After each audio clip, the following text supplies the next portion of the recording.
outside raged relentlessly, the wind howling through the trees and the rain battering against the windows. I sat huddled on the couch, wrapped in a blanket, trying to ignore the eerie feeling that had settled over the house.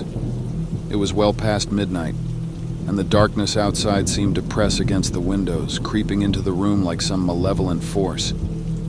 I had been searching for a handyman to fix the leaky faucet in the kitchen, and after browsing through various options, I stumbled upon an ad on Angie's list that seemed perfect.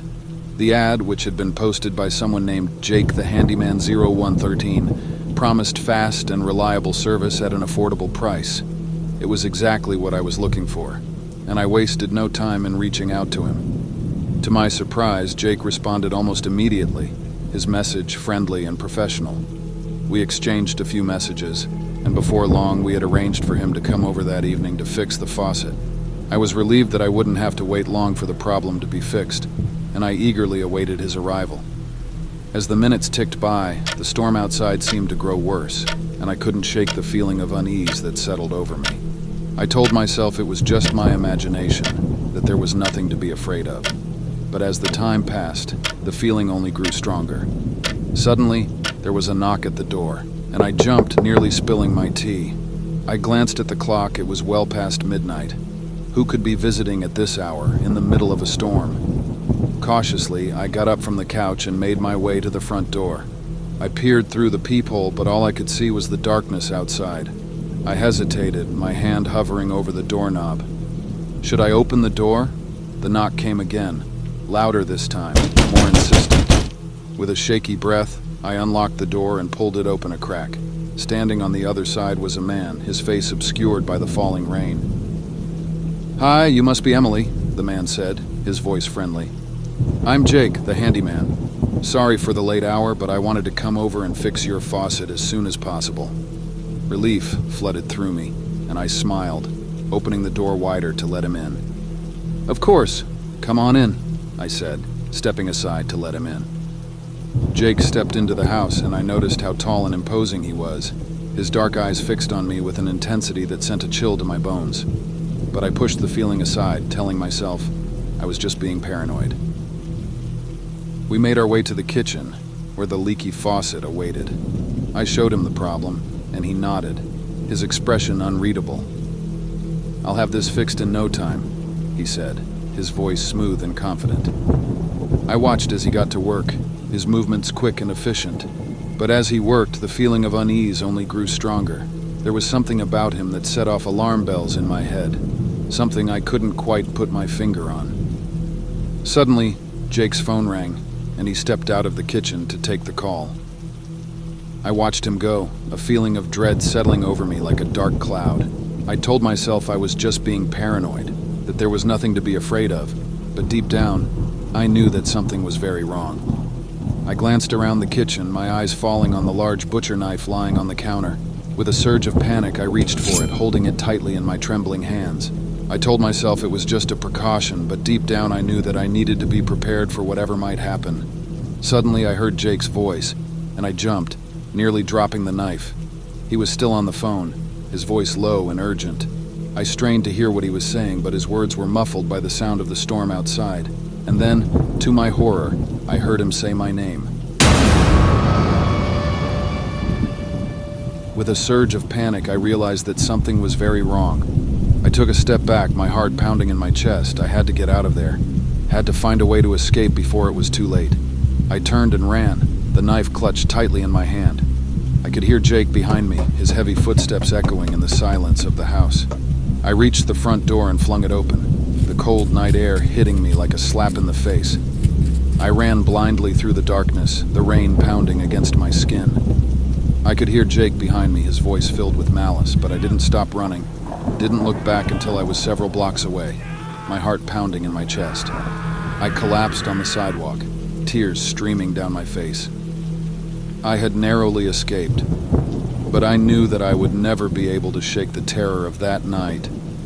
And as I sat there, trembling in the darkness, I became aware that some terrors are far too real, way too close to home. And I knew that I would never be the same again.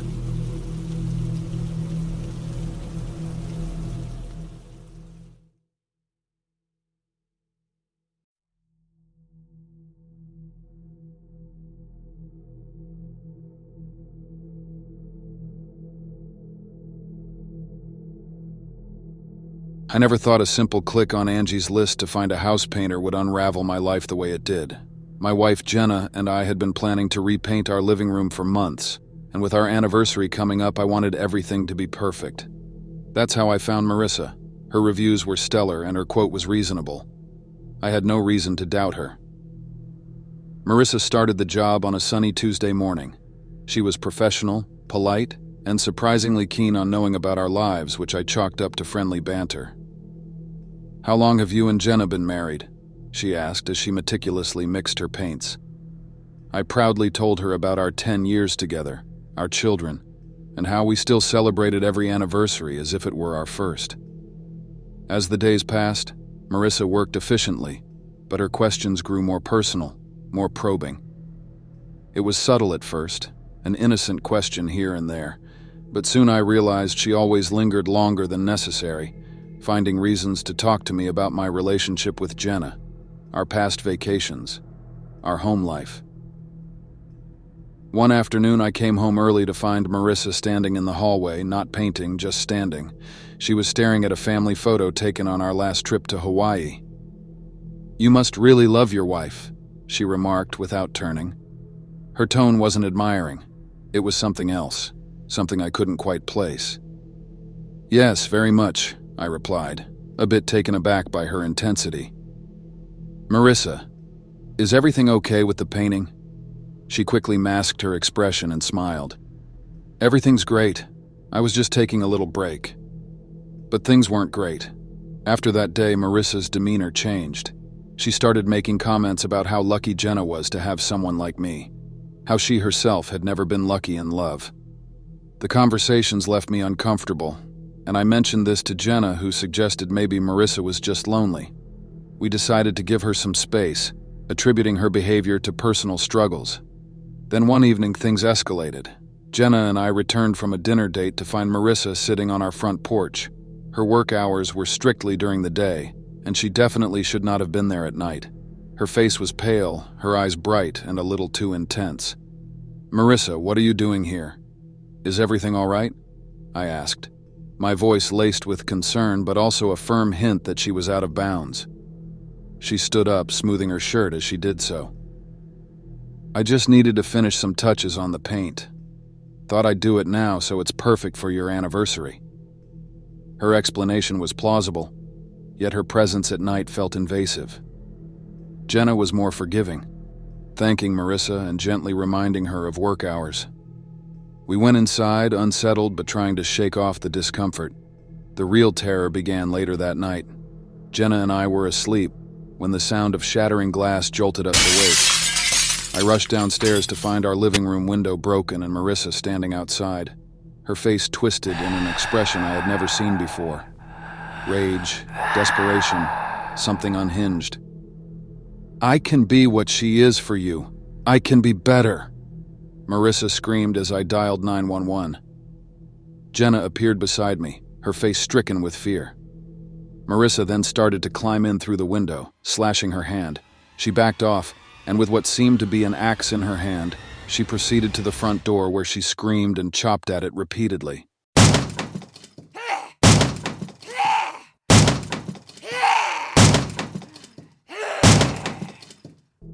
The police arrived and took Marissa away. She shouted all the while, professing her love for me, claiming she was meant to be the mother of my children, my partner. The scene was surreal, like a nightmare unfolding in the safety of our home. Following that night, Marissa was charged with several aggravated crimes. We obtained a restraining order, but the peace we once took for granted had been shattered. Jenna and I spent many nights talking about how something seemingly so innocent as hiring someone from a reputable service could lead to such terror. The aftermath was a slow recovery, jumping at shadows, startled by any unexpected sounds.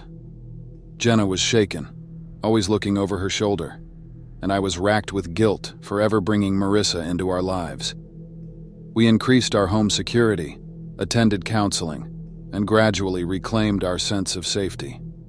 Our anniversary that year passed without celebration, overshadowed by the ordeal. However, we learned to find strength in our unity, our commitment to each other proving resilient in the face of adversity. Months later, as life began to normalize, I received a letter in the mail.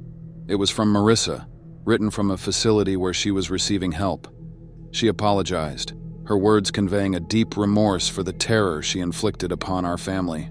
She wrote about her loneliness, her envy of what Jenna and I had, and how it had twisted into an obsession. Jenna and I read the letter together, and while it brought some closure, it also opened old wounds. We discussed it long into the night, deciding to accept her apology, not for her sake, but for ours, to release the hold this event had on our lives. Looking back, I realize how fragile our boundaries are, how quickly safety can become vulnerability. But I also recognize the incredible strength that lies in genuine relationships, in the love and commitment that Jenna and I share. That dark chapter is behind us now, but its lessons remain, a stark reminder of the shadows that can lurk behind seemingly normal facades.